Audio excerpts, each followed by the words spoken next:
সামাজিক যোগাযোগ মাধ্যমগুলোতে বর্তমানে আলোচনাতে রয়েছে দক্ষিণী চলচ্চিত্রের অভিনেত্রী কীর্তি সুরেশ। কেননা বর্তমানে সামাজিক যোগাযোগ মাধ্যমে অনেকটাই বোল্ড অবতারে ধরা দিয়েছে অভিনেত্রী।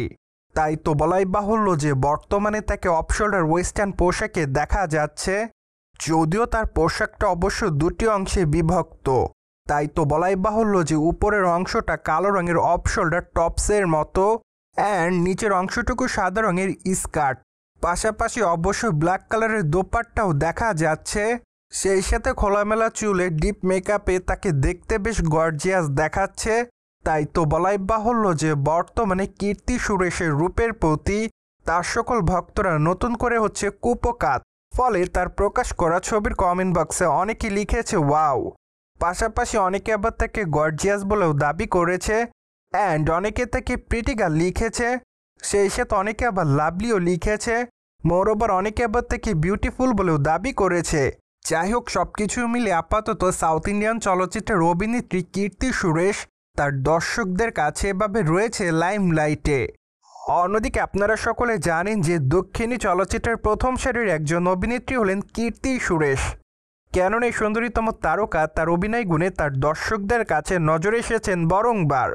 পাশাপাশি অবশ্য তিনি তার দীর্ঘদিনের ক্যারিয়ার একাধিক চলচ্চিত্রেরই মধ্যে উপহার দিয়েছে তিনি তার দর্শকদের। তাই তো বলাই বাহুল্য যে এই সুন্দরীতম তারকা তার অভিনয় গুণের জন্যই তার দর্শকদের কাছে লাইমলাইটে থাকেন সর্বদাই।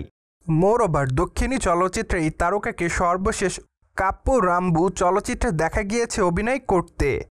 চলচ্চিত্রের পর্দায় তার দুষ্টু মিষ্টি অভিনয় রীতিমতো নজর কেড়েছিল তার দর্শকদের। তাই তো বলাই বাহুল্য যে চলচ্চিত্রটিতে অভিনয় করার জন্য কীর্তি সুরেশ তার দর্শকদের কাছ থেকে পেয়েছিলেন ব্যাপক পরিমাণ প্রশংসা। অপরদিকে আগামী দিনে দক্ষিণী চলচ্চিত্রের এই অভিনেত্রীর হাতে রয়েছে বেশ কয়েকটা চলচ্চিত্রের কাজ। তার মধ্যে থেকে অবশ্য অন্যতম রয়েছে রিভলভার রিতা চলচ্চিত্রটিতে একজন পুলিশ কর্মকর্তার চরিত্র অভিনয় করতে দেখা যাবে অভিনেত্রীকে।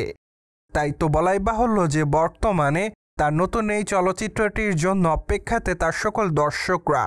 যদিও এর আগে অবশ্য চলচ্চিত্রের নির্মাতারা জানিয়েছিলেন তারা 2025-এর আগস্ট মাসে চলচ্চিত্রটি মুক্তি দিতে চেয়েছিলেন। আনফর্চুনেটলি সে সময় কিছু জটিলতার কারণে চলচ্চিত্রটি মুক্তি দিতে পারেনি তারা।